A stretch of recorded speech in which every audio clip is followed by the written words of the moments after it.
Good evening जी। Lecture number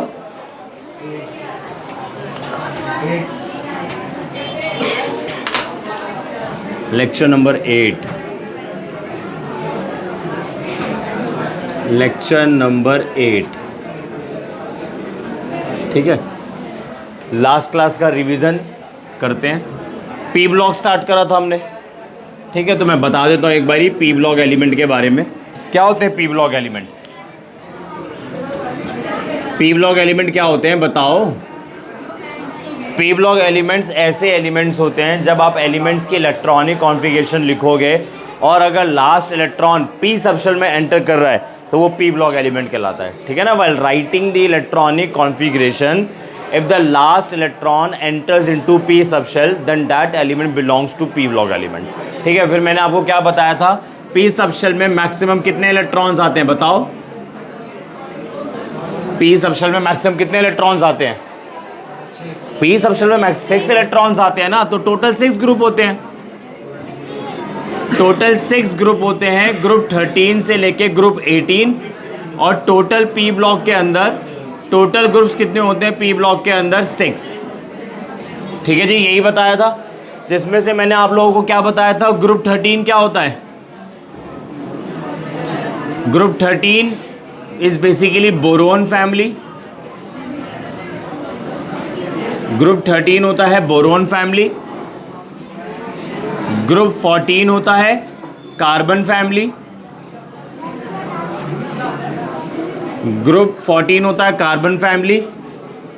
group 15 nitrogen family. Group 15 nitrogen family या pnictogens group 16 oxygen family. Group 16 oxygen family. Group 16 oxygen family जिसको हम लोग बोलते हैं chalcogens. Group 17 halogen family. Group 17 halogen family, ठीक है। और लास्ट है आपका ग्रुप 18 नोबल गैसेस। लास्ट है आपका ग्रुप 18 नोबल गैसेस, सही है ना? ठीक है जी। नोबल गैसेस बोल लो, इनर्ट गैसेस बोल लो, रेयर गैसेस बोल लो, 3 नाम है, ठीक है। अभी तक मैंने आपको कितने ग्रुप्स लर्न करना सिखा दिए? 1 2 3 4 कर लेते हैं आज। ग्रुप 4, ठीक है। मैंने आपको पहले ही बोल दिया था कि 1 से लेके 30 तक आपको एटॉमिक नंबर याद रखने पड़ेंगे, वो तो आप रटी लो। 1 to 20 आप लोग छोटी क्लास में पढ़कर आते हो, है ना। 9th क्लास के अंदर भी बोला गया होगा आपको कि 1 to 20 लर्न कर लो। 11th क्लास के अंदर भी आपको बोला गया होगा, 10th क्लास में भी आपको बोला गया होगा। 10th क्लास में तो बोला ही नहीं गया होगा, चैप्टर ही कट हो गया बाय द वे। जिस चैप्टर के अंदर हम थोड़ा बहुत पढ़ते थे ना इसको, वो चैप्टर ही कट हो गया। 9th में बोला हो गया 1 to 20 लर्न करने के लिए। फिर मैं आपको कह रहा हूँ 1 to 30 लर्न कर लो, तो 10 ही तो एक्स्ट्रा लर्न करने हैं। अगर मैं मान के चलूँ कि आपको 1 से लेकर 20 तक याद है तो 10 ही तो एक्स्ट्रा लर्न करने हैं। Scandium, titanium, vanadium, chromium, manganese, iron, cobalt, निकल, कॉपर, जिंक, ठीक। ग्रुप 4 के बारे में बात कर रहे हैं। इसको लर्न करने का तरीका क्या है? टी ज़रा हाफ रहने दे, ठीक है।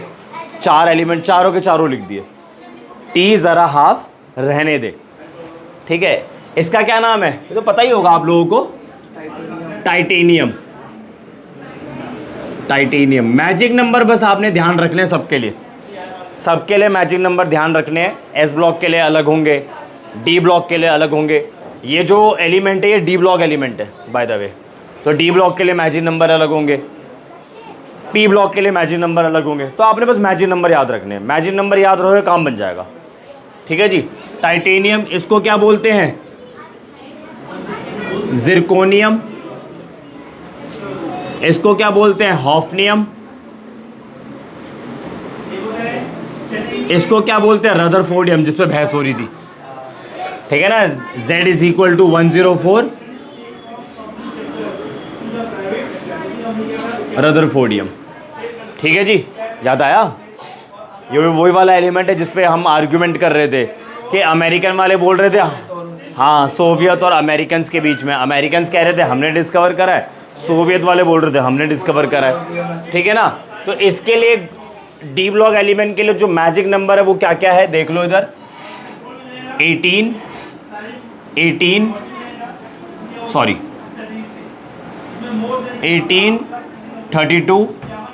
32, बस ये याद रखना आपने। टाइटेनियम का पहले अगर याद हो गया बाकी सारा भी आपको याद हो जाएगा। टाइटेनियम को तो याद रखना ही पड़ेगा ना, टाइटेनियम का आपको याद रखना ही पड़ेगा। मैंने आपको पहले ही बोल दिया है 1 से लेकर 30 तक तो आप याद कर ही लो, वो याद हो गया तो बाकी चीज़ें भी बड़ी आसानी से याद हो जाएगी। ठीक है जी, तो titanium, scandium, titanium that is 22। ठीक है, अगर आपको पिछला वाला ग्रुप याद हो, स्कूटी, यामाहा, ला, एक्टिवा, याद आ गया ना भाई? बार बार बोलोगे तभी याद होगा ना। अब 22 में आप 18 ऐड करो। ठीक है जी, 22 में 18 ऐड करो, 10 3 4 40, जिरकोनियम का एटॉमिक नंबर 40। ठीक, अब 40 में आपने क्या ऐड करना है? 32 72। ठीक है, और लास्ट आपने 72 में फिर से ऐड करना है 32, 104, आगे 104। ठीक है, यहीं पे तो आपके भाई, यहीं पे तो आपके लेंथोनॉइड और एक्टोनॉइड बैठे हुए हैं, यहीं पे आपके लेंथोनॉइड और एक्टोनॉइड बैठे हुए हैं, अगर आपको याद हो तो। नहीं बैठे हुए? आप ये कह रहे हो ना सर 32 कहाँ से लिया आपने? तो ये स्कूटी बाइक है, यट्रियम, यट्रियम। अबे टाइटेनियम ये है, zirconium, hafnium, rutherfordium, scandium, yttrium, yttrium. आपने टाइटेनियम में लिखा था, हमने भी टाइटेनियम। तो आप भाई बोला तो नहीं होगा मैंने ऐसा कुछ, मैं भी ध्यान हट गया हो। T titanium. ठीक है, Y इज यट्रियम। एक और एलिमेंट होता है YTTERIUM, YTTERIUM, यट्रियम। एक और एलिमेंट होता है YB, वो यट्रियम होता है। ठीक है, तो फिलहाल आपका कौन कौन सा हो गया? टाइटेनियम हो गया, जिरकोनियम हो गया, हॉफनियम हो गया, रदरफोर्डियम हो गया। टी जरा हाफ रहने दे। ठीक है जी, अब वापस आते हैं। मैंने क्या बोला कि जो पी सबशेल होते हैं, पी सबशेल के अंदर मैक्सिमम कितने इलेक्ट्रॉन्स होते हैं? मैक्सिमम 6 इलेक्ट्रॉन्स आते हैं। इसलिए पी ब्लॉक के अंदर आपके टोटल 6 ग्रुप होते हैं, starting from group 13 to 18। Group 13 boron family, group 14 carbon family. मतलब बोरोन फैमिली, कार्बन फैमिली किस बेसिस पे बोलते हैं? ग्रुप का जो पहला एलिमेंट होता है उस बेसिस पे।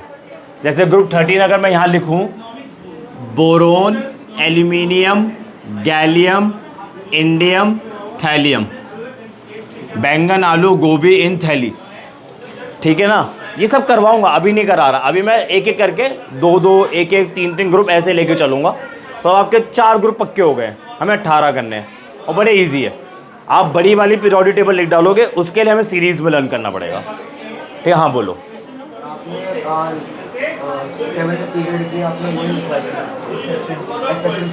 हाँ याद है, भूला नहीं। ठीक है, अब इधर आ जाओ वापस। मैंने क्या बोला? पी सबशेल के अंदर मैक्सिमम 6 इलेक्ट्रॉन आते हैं, तो टोटल जी होते हैं भैया 6 group, starting from group 13 ending on group 18। मैं ये कह रहा था कि ये जो बोरोन फैमिली मैंने लिखा, ये जो कार्बन फैमिली मैंने लिखा, किस बेसिस पे लिखा? ग्रुप का जो पहला एलिमेंट होगा उसके बेसिस पे। ग्रुप 13 का पहला एलिमेंट बोरोन है तो बोरोन फैमिली। ग्रुप 13 का पहला एलिमेंट कार्बन है, कार्बन फैमिली। ग्रुप 15 का पहला element nitrogen, nitrogen family. Oxygen family, halogen family. Last में आ गया नोबल गैसेस, रेयर गैसेस या इनर्ट गैसेस। ठीक है जी, इतना तो क्लियर हो गया। अब चलते हैं इलेक्ट्रॉनिक कॉन्फ़िगरेशन की तरफ। पहले मैं आपको रफली बोरोन की इलेक्ट्रॉनिक कॉन्फ़िगरेशन लिख के दिखाता हूँ। 1s2, 2s2, 2p1, 5 ही इलेक्ट्रॉन्स है ना। एल्यूमिनियम का लिख लेते हैं फटाफट से। 1s2, 2s2, 2p6, 3s2, 3p1। अगर आप नोटिस करो, इधर जो वैलेंस शेल इलेक्ट्रॉनिक कॉन्फ़िगरेशन आई है 2s2, 2p1, इधर जो वैलेंशियल इलेक्ट्रॉनिक कॉन्फ़िगरेशन आई है 3s2 3p1, है ना। क्या बदला, बस प्रिंसिपल क्वांटम नंबर बदला। तो सिमिलरली इधर जो वैलेंशियल इलेक्ट्रॉनिक कॉन्फ़िगरेशन आएगी वो हो जाएगी 4s2 4p1। सिमिलरली नीचे क्या होगी 5s2 5p1, इसके नीचे क्या होगी 6s2 6p1। सातवां एलिमेंट हमने देखा नहीं, मतलब सातवें पीरियड का एलिमेंट हमने देखा नहीं, ठीक है जी। तो आप नोटिस क्या कर रहे हो कि वैलेंशियल इलेक्ट्रॉन्स में कोई चेंज नहीं आ रहा है ना। 3 के 3 ही है भाई। ग्रुप 13 के जो वैलेंशियल इलेक्ट्रॉन्स होते हैं वो 3 होते हैं, वैलेंस शेल इलेक्ट्रॉन्स वो 3 होते हैं, उसमें कोई चेंज नहीं आ रहा, उसमें कोई चेंज नहीं आ रहा। चेंज किस में आ रहा है, ये 3 इलेक्ट्रॉन के सबशेल में, उसमें चेंज आ रहा है। तो मैं क्या इसकी जनरल वैलेंशियल इलेक्ट्रॉनिक कॉन्फ़िगरेशन ये लिख सकता हूं NS2 NP1, है ना। सब में देखो ना एस सबशेल फुल्ली फिल्ड है, P में एक एक इलेक्ट्रॉन है, बदल क्या रहा है प्रिंसिपल क्वांटम नंबर। तो principal quantum number is n, हमें शुरू से ही पता था। तो जिस तरीके से मैंने ग्रुप 13 की वैलेंशियल इलेक्ट्रॉनिक कॉन्फ़िगरेशन NS2 NP1 लिखी है, इन अ सिमिलर वे इसके लिए लिख दूं NS2 NP2 NS2 NP3 NS2 NP4 NS2 NP5 NS2 NP6, ठीक है। तो ये तो मैंने सभी ग्रुप के लिए आपको वैलेंशियल इलेक्ट्रॉनिक कॉन्फ़िगरेशन लिख के बता दी। अगर मुझे जनरली पी ब्लॉक के लिए लिखनी हो तो क्या लिखूंगा, general valence shell electronic configuration of P block elements NS2, इसमें तो कोई चेंज नहीं आ रहा है, सब में NS2 सेम है, सब में S सबशेल फुल्ली फिल्ड है, P में बदलाव आ रहा था, तो इसके लिए दूंगा NP1 से लेकर 6, ठीक है जी। इतना समझ में आया। अब कैरेक्टरिस्टिक की तरफ चलते हैं। तो पहले इतना उतारो आप, लास्ट के क्या लिखवाया था आपको, डेफिनेशन लिखवाई थी, क्या लिखवाया था, अच्छा ये लिखवाया था, ठीक है। जल्दी से आप इसे फटाफट से लिखें फिर आगे बढ़ते हैं। ये सब तो लिख रखा है आपने बुक कॉपी में, लिखो वो देखो, ये हाँ यहाँ से लिखो, ये वाली लाइन लिखो, फिर कैरेक्टरिस्टिक पे चलते हैं।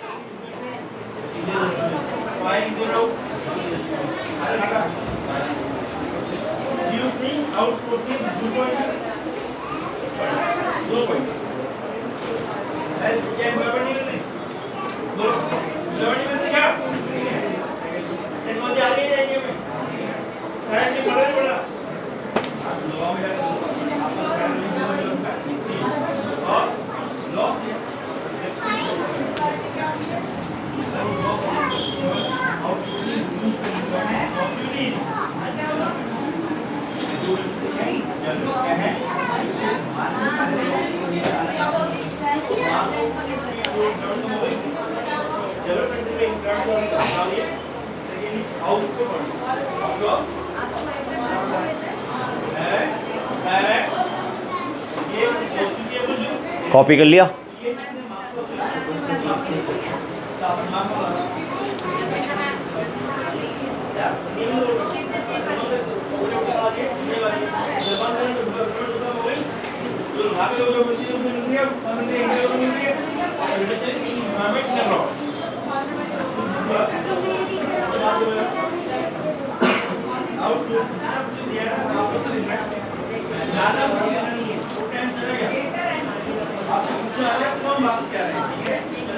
स्पेलिंग ठीक कर लेना इसका।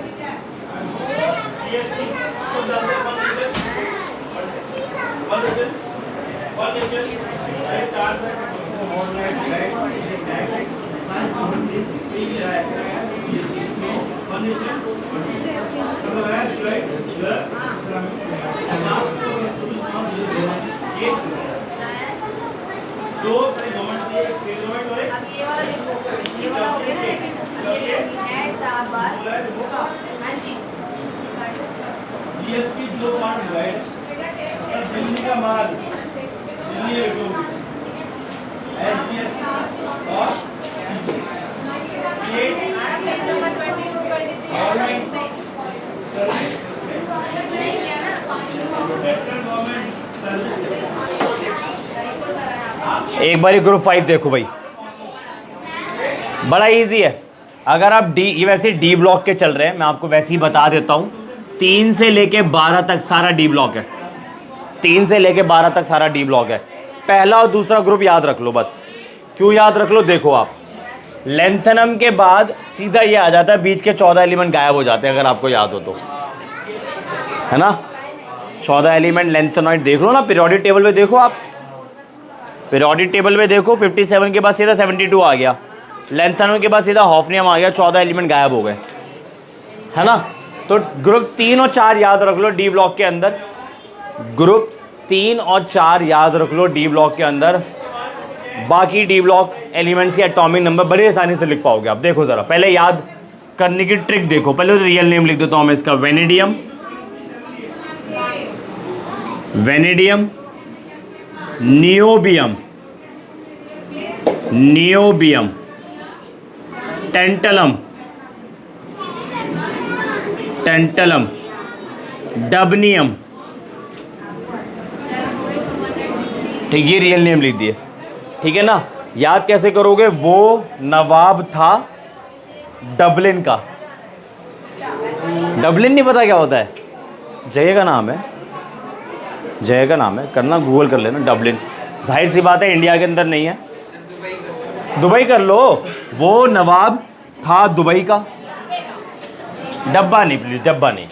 वो नवाब था दुबई का या वो नवाब था डबलिन का, वो जैसा जो आपको अच्छा लगे, दुबई अच्छा लगे, डबलिन अच्छा लगे, वो आपके ऊपर है, ठीक है जी। अब इधर देखो, एटॉमिक नंबर की सारी कहानी है। मैजिक नंबर मैंने ऑलरेडी यहाँ पे मेंशन कर रखा है, 18, 32, 32 यहाँ पे जो नंबर यूज़ होने वाले हैं वो मैजिक नंबर है। इनकी हेल्प से आप इनके एटॉमिक नंबर लिख लोगे। बट मैं ये कह रहा हूँ, ये जो ग्रुप 5 के एलिमेंट है जस्ट ग्रुप 4 के बाद है। तो अगर इसका 22 तो इसका, अगर इसका 40 तो इसका, अगर इसका 72 तो, और इसका 104 तो इसका 105, ऐसे भी कर सकते हो, ठीक है जी। तो आज मैंने 4 और 5 सिखाया आपको एलिमेंट्स के अंदर। टी ज़रा हाफ रहने दे, वो नवाब था दुबई का या वो नवाब था डबलिन का। अब वापस आ जाते हैं हमारे मेन टॉपिक पे। पी ब्लॉक का मैंने आपको इंट्रोडक्शन तो दे ही दिया है, अब कैरेक्टरिस्टिक की तरफ चलते हैं, ठीक है जी। Characteristic of P block elements, speedly लिखना, ठीक है भाई। Characteristics of P block element, P block element. आप लोगों को मेटालिक कैरेक्टर के बारे में पता है? पहले तो मेटालिक कैरेक्टर समझ लो होता क्या है। देखो जी, मेटालिक कैरेक्टर कह सकते हैं आप ability of an element, ability, ability of an element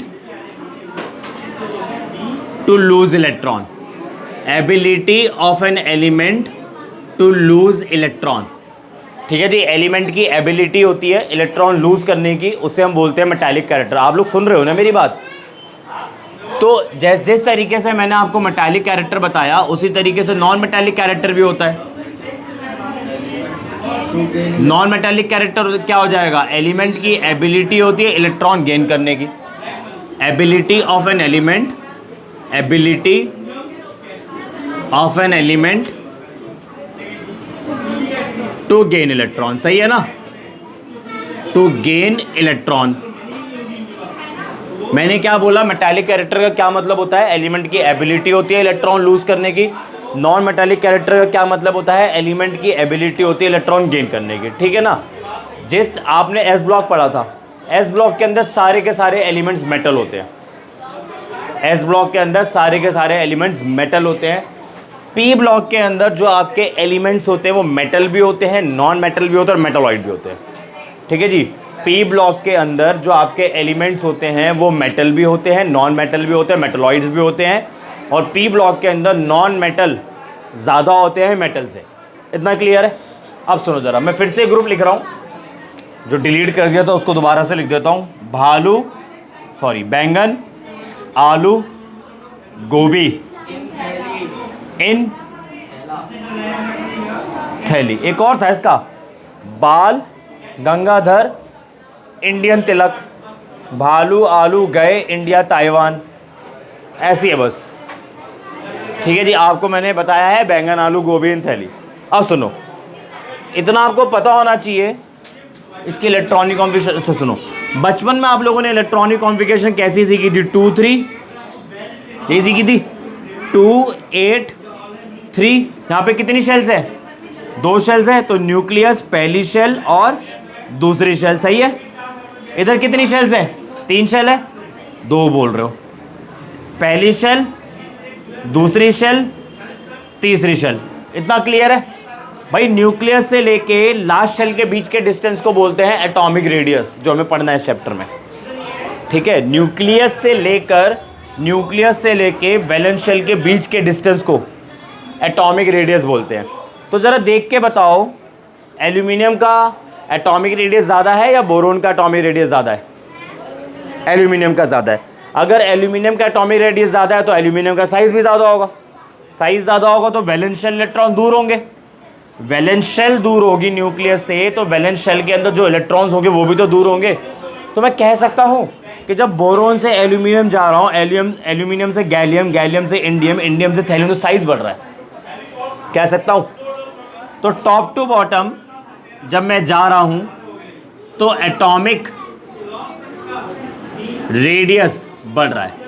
इतना क्लियर हो गया? एटॉमिक रेडियस बढ़ रहा है। जब एटॉमिक रेडियस बढ़ेगा तो न्यूक्लियस का जो होल्ड होगा वैलेंस शेल इलेक्ट्रॉन पे, वो भी तो वीक हो जाएगा, क्योंकि इलेक्ट्रॉन में माइनस होता है, न्यूक्लियस में प्लस साइन होता है। इलेक्ट्रॉन न्यूक्लियस के प्रॉक्सिमिटी से जितना दूर होता चला जाएगा, न्यूक्लियस इलेक्ट्रॉन को होल्ड नहीं कर पाएगा। न्यूक्लियस पे प्लस साइन होता है, इलेक्ट्रॉन पे माइनस साइन होता है। आप इसको ऐसे समझो ना, मैग्नेट और एन आयरन ऑब्जेक्ट। मैग्नेट ये रखी, इसके पास आयरन ऑब्जेक्ट रख दो, एकदम से खींच लेगा। बट मैं आयरन ऑब्जेक्ट को दूर कर दूं, मैग्नेट से खींच पाएगा? नहीं ना। तो यही मैं कहना चाह रहा हूँ कि वैलेंस शेल, जिसमें वैलेंस शेल इलेक्ट्रॉन होते हैं, अगर वही दूर हो जाए तो न्यूक्लियस का वैलेंस शेल इलेक्ट्रॉन पे होल्ड भी वीक हो जाएगा, कम हो जाएगा, पकड़ कमज़ोर हो जाएगी। तो जब पकड़ कमज़ोर हो जाएगी किसकी? न्यूक्लियस की। किस पर? इलेक्ट्रॉन पर। तो आप इलेक्ट्रॉन को बड़ी आसानी से बाहर निकाल पाओगे। तो अगर डाउन द ग्रुप जाते हो, साइज बढ़ता है, एलिमेंट आसानी से इलेक्ट्रॉन लूज करने लग जाता है, तो मेटालिक कैरेक्टर भी तो बढ़ जाएगा। क्या पढ़ा आप लोगों ने? Ability of an element to lose electron, है ना। साइज छोटा होगा तो क्या इलेक्ट्रॉन आसानी से लूज होगा? नहीं होगा ना। बट साइज अगर छोटा है तो एलिमेंट बड़ी आसानी से इलेक्ट्रॉन गेन कर लेगा। आप उसको इलेक्ट्रॉन फेंकोगे उसके पास वैलेंस शेल में, न्यूक्लियस एकदम से होल्ड कर लेगा उसको। क्यों? क्योंकि न्यूक्लियस और वैलेंस शेल के बीच का डिस्टेंस क्या है? कम है। यानी कि साइज छोटा होता है, मेटालिक कैरेक्टर घट जाता है, नॉन मेटालिक कैरेक्टर बढ़ जाता है, वाइस वर्सा। मैं लिख देता हूँ यहाँ पे, फिर पॉइंट लिखवाता हूँ। अगर एटॉमिक साइज बढ़ेगा तो मेटालिक कैरेक्टर भी बढ़ेगा,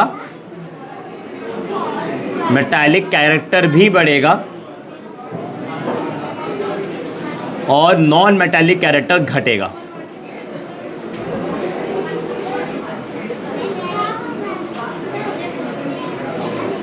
नॉन मेटालिक कैरेक्टर घटेगा। और अगर एटॉमिक साइज घट रहा है,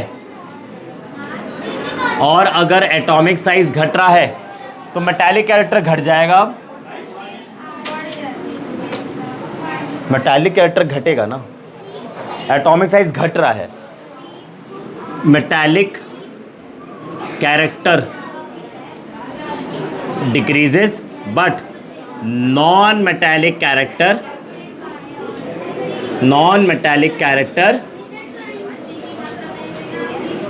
इंक्रीजेस। ठीक है, अब इसको लिखो। अब पहला पॉइंट लिखवाता हूं।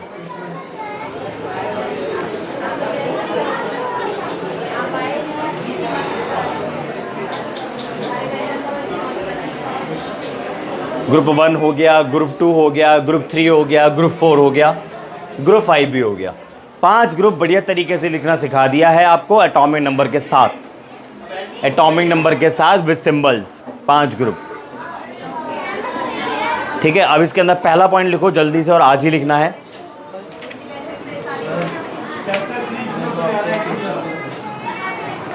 You can, but after the class. P block elements include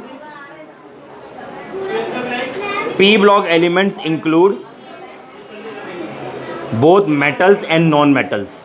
अभी बताया मैंने आपको P block elements के अंदर metals और non metals दोनों होते हैं. P block elements include both metals and non metals, but the number of non metals is much higher than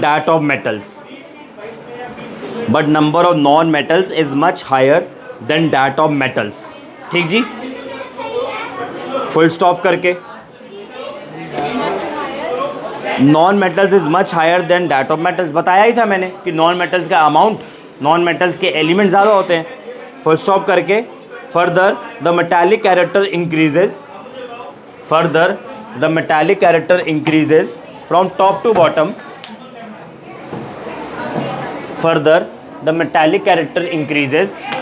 top to bottom. within a group, and non-metallic character increases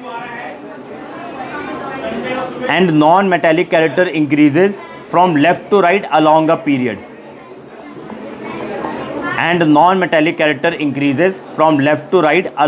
period. In this block. सही है जी. Left to right along a period in this block. सही है जी. आगे सुनो, अब periodic table ज़रूर खोल के रखना, ठीक है. तो एक चीज़ तो मैंने आपको पहले से ही बता दी, जो टॉपिक अभी आया नहीं है उसका एक पॉइंट आपको बता दिया एटॉमिक साइज़ के रिलेटेड. एटॉमिक साइज़ के लिए आप लोगों ने क्या पढ़ा है, अगर आप किसी ग्रुप के अंदर ऊपर से नीचे जाएंगे तो एटॉमिक साइज़ बढ़ता है. क्यों बढ़ता है? क्योंकि न्यू शेल ऐड होती चली जा रही है. आपको नज़र आ रहा है. अगर आप पीरियोडिक टेबल के अंदर लेफ़्ट टू राइट जाएंगे तो एटॉमिक साइज़ घटता है. ठीक है जी. अगर आप पीरियोडिक टेबल के अंदर लेफ़्ट टू राइट मूव करेंगे, left to right in a periodic table, तो एटॉमिक साइज विल डिक्रीज. इतना क्लियर है. आयनाइजेशन एंथैल्पी आप लोगों को पता है क्या होती है. आयनाइजेशन एंथैल्पी, आप एटम को कम से कम आइसोलेटेड गैशियस एटम को, मतलब एक तो आइसोलेटेड हो, मतलब फॉरएवर सिंगल हो, ठीक है, और गैशियस हो. जब आप उसको एनर्जी सप्लाई करते हो कम से कम, तो उसकी लास्ट शेल से एक इलेक्ट्रॉन बाहर निकल जाता है. उसे बोलते हैं आयनाइजेशन एंथैल्पी. तो जाहिर सी बात है, अगर यहाँ पे साइज़ बड़ा हो जाएगा, इधर देखो, साइज़ बड़ा हो जाएगा, वैलेंस शेल इलेक्ट्रॉन्स न्यूक्लियस से दूर हो जाएंगे, तो अगर मुझे इसमें से इलेक्ट्रॉन बाहर निकालना हो, बड़ी आसानी से बाहर निकाल के फेंक दूंगा, है ना. बहुत आसान होगा निकालना इलेक्ट्रॉन. तो इसी को अगर मैं बोलूँ एनर्जी की टर्म्स में, तो कम एनर्जी सप्लाई करनी पड़ेगी. यानी कि एटॉमिक साइज़ अगर बड़ा होगा तो आयनाइजेशन एंथैल्पी कम होगी. बट अगर एटॉमिक साइज छोटा है तो वैलेंस शेल इलेक्ट्रॉन न्यूक्लियस के पास है. अरे साइज छोटा है तो वैलेंस शेल इलेक्ट्रॉन न्यूक्लियस के पास है ना, तो न्यूक्लियस वैलेंस शेल इलेक्ट्रॉन को स्ट्रांगली होल्ड करके रखेगा. तो आपको ज़्यादा एनर्जी सप्लाई करनी पड़ेगी इलेक्ट्रॉन बाहर निकालने के लिए. तो ज़रा पीरियोडिक टेबल देख के बताओ, पी ब्लॉक एलिमेंट का साइज छोटा है एस ब्लॉक से. पी ब्लॉक एलिमेंट का साइज छोटा है एस ब्लॉक से. अभी थोड़ी देर पहले बताया लेफ्ट टू राइट जाते हैं साइज घटता है. तो पी ब्लॉक एलिमेंट का साइज छोटा है एस ब्लॉक से, है ना. एस ब्लॉक एलिमेंट्स की आयनाइजेशन एंथैल्पी, मैडम जी ये है पी ब्लॉक.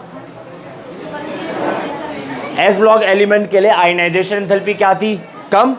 तो पी ब्लॉक एलिमेंट के लिए आयनाइजेशन एंथैल्पी क्या हो जाएगी? ज़्यादा. क्लियर है? एक पॉइंट, 2 पॉइंट हो गए. तीसरा पॉइंट सुनो. आपने क्या पढ़ा था एस ब्लॉक के अंदर कि एस ब्लॉक के जो एलिमेंट्स होते हैं ना, वो ज़्यादातर आयनिक कंपाउंड्स बनाते हैं. यही पढ़ा था? ये नहीं पढ़ा था? यही पढ़ा था. पी ब्लॉक के जो एलिमेंट्स हैं ना, वो ज़्यादातर कोवेलेंट कंपाउंड बनाते हैं. तो 2 पॉइंट हो गए. फटाफट से लिखो.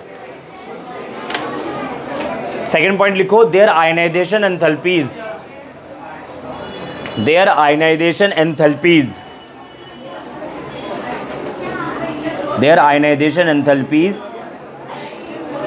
are relatively higher. Their ionization enthalpies are relatively higher as compared to those of s block elements. As compared to those of s block elements. As compared to those of s block elements. ठीक है जी, 2 point हो गए. As compared to s block element, 2 point हो गए. अगला point लिखो. They mostly form covalent compounds. They mostly form covalent compounds. They mostly form covalent compounds. ठीक है जी, आगे बढ़े. They mostly form covalent compounds. आगे बढ़े, नहीं बढ़े. सुनो, ग्रुप 1 की यादें ताज़ा करते हैं. हमने पढ़ा था जो ग्रुप 1 के एलिमेंट होते हैं वो +1 ऑक्सीडेशन स्टेट शो करते हैं. +1 ऑक्सीडेशन स्टेट का मतलब है एक ही इलेक्ट्रॉन वो लूज करता है और एक ही चार्ज शो करता है. सिमिलरली जो ग्रुप 2 के एलिमेंट होते हैं, वो +2 शो करते हैं. ठीक है जी. पी ब्लॉक के एलिमेंट ऐसे एलिमेंट होते हैं जो एक से ज़्यादा ऑक्सीडेशन स्टेट शो करते हैं. ऑक्सीडेशन स्टेट मतलब चार्ज. अभी इतना ही समझो. रेडॉक्स रिएक्शंस के अंदर इसको डिटेल में पढ़ना है. जैसे कि आप लेड लो, लेड आपका +2 भी शो करता है और लेड आपका +4 भी शो करता है. ठीक है जी. ऐसे एलिमेंट जो एक से ज़्यादा ऑक्सीडेशन स्टेट शो करते हैं उनके लिए हम बोलते हैं वेरिएबल ऑक्सीडेशन स्टेट. तो जो पी ब्लॉक के एलिमेंट्स हैं ना वो वेरिएबल ऑक्सीडेशन स्टेट शो करते हैं. मतलब ऑक्सीडेशन स्टेट वेरी कर सकती है. इधर वेरी नहीं कर रही, ग्रुप 1 में वेरी नहीं कर रही है, ग्रुप 2 में वेरी नहीं कर रही है, पी ब्लॉक में वेरी कर रही है. इनफैक्ट डी ब्लॉक के एलिमेंट्स भी वेरिएबल ऑक्सीडेशन स्टेट शो करते हैं. जब हम पर डी ब्लॉक आएगा तब पढ़ेंगे. ये पॉइंट क्लियर हो गया. लास्ट पॉइंट सुनो, फिर मैं दोनों लिखवा देता हूँ. आप पहले मुझे बताओ ऑक्सीडेशन आप लोग क्या समझते हो. अगर आपको मैं बोलूँ डिफाइन ऑक्सीडेशन और डिफाइन रिडक्शन, आप कैसे डिफाइन करोगे? 10th क्लास के अंदर पढ़ा होगा ना. एडिशन ऑफ ऑक्सीजन होता है, रिमूवल ऑफ हाइड्रोजन. रिडक्शन में एडिशन ऑफ हाइड्रोजन और रिमूवल ऑफ ऑक्सीजन. इसके अलावा आप लोगों ने और कुछ पढ़ा है? Oxidation reduction reaction, sorry oxidation reduction की डेफिनेशन में इन दो डेफिनेशन के अलावा कुछ और पढ़ा है? Removal of electron is also known as oxidation. 3 definition सिखा दी.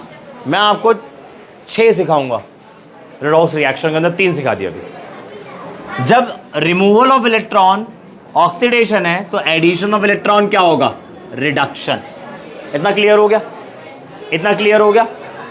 बोलो भाई, इतना क्लियर हो गया? अब आप सुनो, मुझे पी ब्लॉक एलिमेंट के अंदर ऑक्सीडाइजिंग एजेंट और रिड्यूसिंग एजेंट की पावर्स को कंपेयर करना है. डाउन द ग्रुप जा रहे थे, साइज बढ़ रहा था घट रहा था, पहले इतना बताओ. अभी सिखाया मैडम जी. सही में आप गजनी हो, बिल्कुल गजनी 2.0. वो भी मूवी के अंदर 15 मिनट के अंदर कॉन्सेप्ट कह रहा हूँ, सॉरी, सब कुछ भूल जाया करता था तो फोटो क्लिक करके रखता था. आप गजनी के भी नेक्स्ट लेवल हो. उसका 15 मिनट का था, आपका 10 मिनट का है. मतलब अभी थोड़ी देर पहले पढ़ाया और फिर भी याद भी आ रहा है बिल्कुल गजनी वाले expression. Down the group size बढ़ता है घटता है? बढ़ता है. तो जब साइज बढ़ेगा तो एलिमेंट आसानी से इलेक्ट्रॉन लूज करेगा. जब एलिमेंट, ध्यान सुनना, जब एलिमेंट आसानी से इलेक्ट्रॉन लूज करेगा तो किसी दूसरे में जाके जल्दी से ऐड भी तो हो जाएगा. यानी कि down the group reducing character increases. दूसरे को रिड्यूस कर रहे हो ना, दूसरे स्पीशीज में रिडक्शन शो करा रहे हो ना, दूसरे स्पीशीज में इलेक्ट्रॉन ऐड करा रहे हो ना. कौन ऐड करा रहा है? ये पी ब्लॉक एलिमेंट या पी ब्लॉक एलिमेंट के कंपाउंड. तो down the group reducing character increases, oxidising character decreases. Clear है?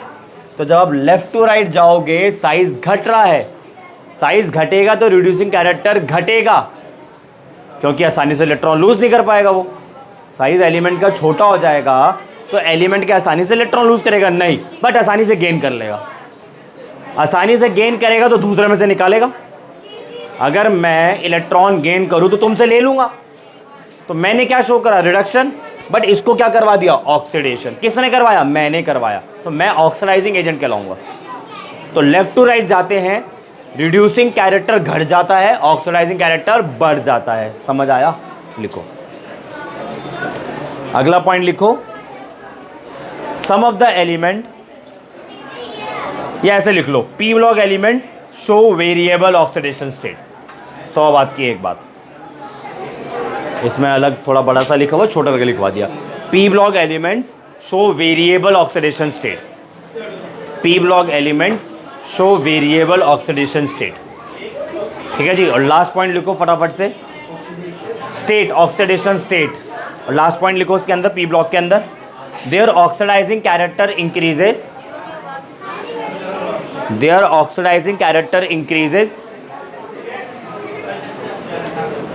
their oxidizing character increases from left to right in a period, from left to right in a period, their oxidizing character increases from left to right in a period, and reducing character increases, and reducing character increases from top to bottom in a group, and reducing character increases from top to bottom in a group। ठीक है जी। तो ये P block element की characteristic खत्म, P block element की characteristic खत्म। सही है, आगे बढ़े, चलो आगे चलते हैं डी ब्लॉक एलिमेंट के अंदर। जरा ध्यान से समझना, scandium atomic number 21, 1s2, 2s2, 2p6, 3s2, 3p6, 4s2, 3d1। आप मुझे ये बताओ, इलेक्ट्रॉन, लास्ट इलेक्ट्रॉन, कहने का मतलब है 21वां इलेक्ट्रॉन, लास्ट इलेक्ट्रॉन स्कैंडियम का 21वां इलेक्ट्रॉन होगा। 21वां इलेक्ट्रॉन कौन सी सबशेल में एंटर कर रहा है? जोर से बोलो। 3D, 3D में एंटर कर रहा है। ठीक है ना, इतना क्लियर है, इतना क्लियर। बट आप मुझे देख के बताओ, इसी को देख के बताओ, लास्ट शेल कौन सी है? 4s। इलेक्ट्रॉन, 21वां इलेक्ट्रॉन डी ब्लॉक एलिमेंट का, इस केस में ये डी ब्लॉक एलिमेंट है बाय द वे, इसका जो 21वां इलेक्ट्रॉन है, इसका जो लास्ट इलेक्ट्रॉन है वो डी सबशेल में एंटर कर रहा है, to be precise 3D subshell में एंटर कर रहा है। बट लास्ट शेल कौन सी है? चौथी। बट ये लास्ट शेल में ना एंटर करके लास्ट शेल से पहली वाली शेल में एंटर कर रहा है। जो इलेक्ट्रॉन है, 21वां इलेक्ट्रॉन जो है, 21वां इलेक्ट्रॉन जो है वो आखिरी वाली शेल में ना एंटर करके आखिरी वाली शेल से पहली वाली शेल में एंटर कर रहा है ना? यही हुआ ना, यही हो रहा है ना? ऐसे एलिमेंट जिनका last electron penultimate D subshell में एंटर करता है उसे हम बोलते हैं डी ब्लॉक एलिमेंट। पेनल्टीमेट क्या होता है? एस, आखिरी वाली शेल से पहली वाली शेल, आखिरी वाली शेल से पहली वाली शेल। ठीक है जी। पेनल्टीमेट का क्या मतलब होता है? पेनल्टीमेट का क्या मतलब होता है? आखिरी वाली शेल से पहली वाली शेल, कहने का मतलब है सेकंड लास्ट शेल, कह सकते हो सेकंड लास्ट शेल। ठीक है ना? तो जब आप एलिमेंट की इलेक्ट्रॉनिक कॉन्फ़िगरेशन लिखोगे और लास्ट इलेक्ट्रॉन आखिरी वाली शेल से पहली वाली शेल में एंटर करता है, मतलब पेनल्टीमेट शेल में एंटर करता है, to be precise penultimate D sub shell में एंटर करता है, उसे हम बोलते हैं डी ब्लॉक एलिमेंट। तो अगर आखिरी वाली शेल NS है तो आखिरी से पहली वाली शेल N-1D हो जाएगी, है ना? यहां पे इलेक्ट्रॉन 1 से लेके 10 तक रहेंगे, इधर इलेक्ट्रॉन आपका 0 से लेके 2 रहेंगे। एक वाला तो केस देखा हुआ है आपने, कॉपर और क्रोमियम, है ना? अब आप मुझे ये बताएं, डी सबशेल में मैक्सिमम कितने इलेक्ट्रॉन्स आते हैं? आप पहले मुझे ये बताएं, डी सबशेल में मैक्सिमम कितने इलेक्ट्रॉन्स आते हैं? 10, तो 10 ग्रुप होते हैं। ठीक है, डी सबशेल में क्योंकि मैक्सिमम 10 इलेक्ट्रॉन आते हैं, इसलिए डी ब्लॉक एलिमेंट के अंदर टोटल 10 ग्रुप होते हैं, स्टार्टिंग फ्रॉम 3 to 12, जिसमें से मैंने आपको 3, 4, 5 सिखा दिया है। स्कूटी, यामाहा, ला एक्टिवा, टी ज़रा हाफ रहने दे, वो नवाब था दुबई का, ये ज़्यादा सूट कर रहा है, नवाब दुबई का। ठीक है जी, तो डेफिनेशन लिखो, elements in which the last electron, elements in which the last electron enters any enters any one of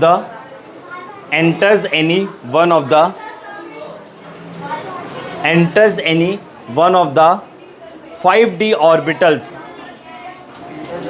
enters any one of the 5d orbitals of their respective penultimate shells, penultimate shell का मतलब है आखिरी वाली shell से पहली वाली shell, अपनी भाषा के अंदर बोले second last shell. Elements in which the last electron enters any one of the 5d orbitals of their respective penultimate shells are called D block elements.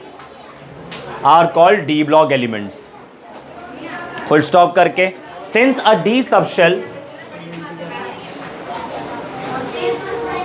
elements in which the last electron enters any one of the 5d orbitals of their respective penultimate shells are called d block elements. Since a d subshell has 5d orbitals,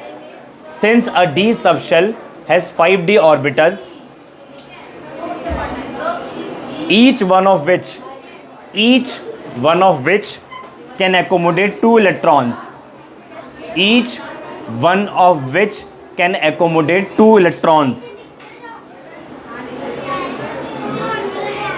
Therefore in all there are 10 vertical columns.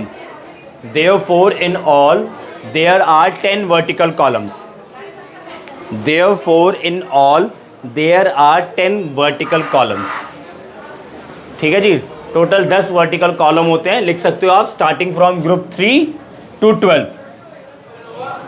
ठीक है जी, 10 vertical column होते हैं D block element के अंदर, 10 group होते हैं starting from 3 to 12। सही है, आगे बढ़े, आगे लिखो। The general electronic configuration of D block element,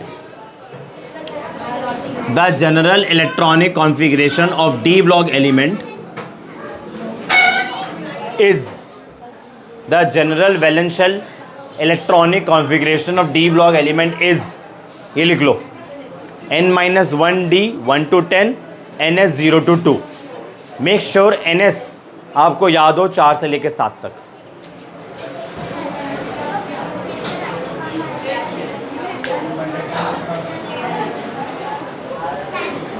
ठीक है जी, आगे बढ़े।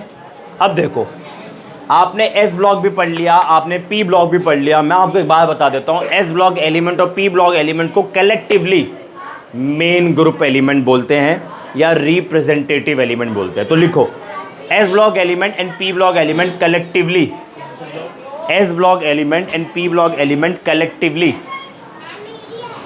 Collectively known as main group elements. Main group elements या रिप्रेजेंटेटिव एलिमेंट्स,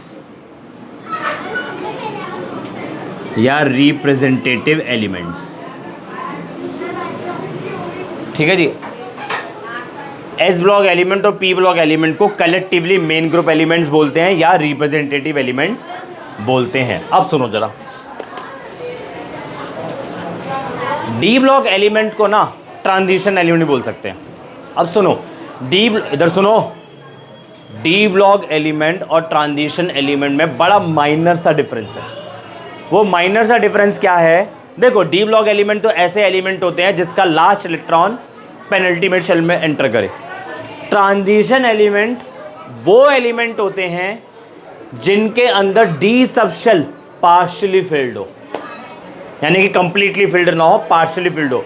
1 2 3 4 5 6 7 8 9 तक हो सकते हैं इलेक्ट्रॉन, ये सब पार्शियली फिल्ड वाले केस है। 10 करते ही फुल्ली फिल्ड आ जाएगा। फुल्ली फिल्ड आ जाएगा तो वो ट्रांजिशन एलिमेंट नहीं कहलाएगा। तो ट्रांजिशन एलिमेंट्स किन्हें बोला जाएगा? जिनके अंदर D sub shell partially field हो, जब एलिमेंट न्यूट्रल स्टेट में है, या जब एलिमेंट आयनिक स्टेट में है तो D sub shell partially field हो। भाई कभी कभार ऐसा भी होगा कि आप जैसे जिंक लिखते हैं, जिंक, मैं एग्जांपल लिख के बताता हूँ। जिंक लिखा, जिंक की जो जनरल वैलेंशियल इलेक्ट्रॉनिक कॉन्फ़िगरेशन है वो ये है 4s2 3d10। तो आप ज़रा देख के बताओ ये यहाँ पे जो डी सब शेल है फुल्ली फिल्ड है पार्शली फिल्ड है? तो भाई ट्रांजिशन एलिमेंट तो ये नहीं है। तो हम चेक करेंगे इसके आयन को फिर। तो इसका आयन जो है वो ये है Zn2 प्लस 4s0 3d10। मैंने आयन बना लिया और आयन बनाने के बाद भी इसकी D sub shell fully filled ही है, पार्शली फिल्ड नहीं है। तो कहने का मतलब है जिंक ट्रांजिशन एलिमेंट होता ही नहीं है, सिर्फ डी ब्लॉक एलिमेंट होता है। तो जब जिंक ट्रांजिशन एलिमेंट नहीं होता तो जिंक के बाकी ग्रुप के जो एलिमेंट है वो भी तो नहीं होंगे ट्रांजिशन एलिमेंट। जीनी, कनाडा होगा या कैलिफोर्निया? जीनी, कनाडा होगा या कैलिफोर्निया? ठीक है, इसको आप देखो, ये तो मैंने ऐड करा है इस बारी, मतलब इस बारी आपको पढ़ाते हुए मैंने ऐड करा है। 7th ग्रुप को आप कहीं नोटिस करना, स्कूल वगैरह भी नोटिस करना आप, या अपने फ्रेंड की केमिस्ट्री कॉपी को पिक करके देखना, 7वें पीरियड के एलिमेंट को कहीं नहीं उसका जिक्र किया गया है ज़्यादातर। ऐसा भी नहीं है कि कहीं किसी ने करा ही नहीं होगा, कर रखा होगा, कुछ टीचर ने पढ़ा रखा होगा, बट ज़्यादातर टीचर इंक्लूडिंग मी पहले मैं भी नहीं बताता था। इस बारी मैंने इसको ऐड करा है, पहले सिर्फ इतना ही डिस्कस करता था, जीनी कनाडा होगा।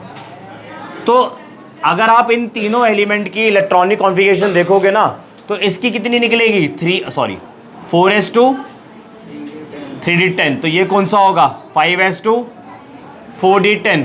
ये कौन सा होगा 6s2 5d10। इसका न्यूट्रल स्टेट में और इसका आयनिक स्टेट में दोनों के अंदर ही जो डी सब शेल है पार्शली फिल्ड नहीं होती। तो zinc, cadmium, mercury transition element नहीं होते। समझ में आ गया transition element D block element में क्या डिफरेंस है? सारे के सारे transition element D block element होते हैं। All transition elements are D block element, but all D block elements are not transition element. समझ आ गया? डी ब्लॉक के लिए तो एक ही कंडीशन है, लास्ट इलेक्ट्रॉन आपका कहां पर होना चाहिए? डी सब शेल में होना चाहिए। बट ट्रांजिशन एलिमेंट के लिए क्या कंडीशन है? D sub shell must be partially filled, not fully field.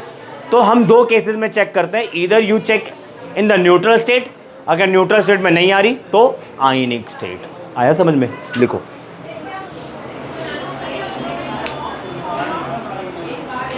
इसमें आप लिख लो डी ब्लॉक एलिमेंट्स, इसमें आप लिख लो all D block elements, all D block elements cannot be a transition elements.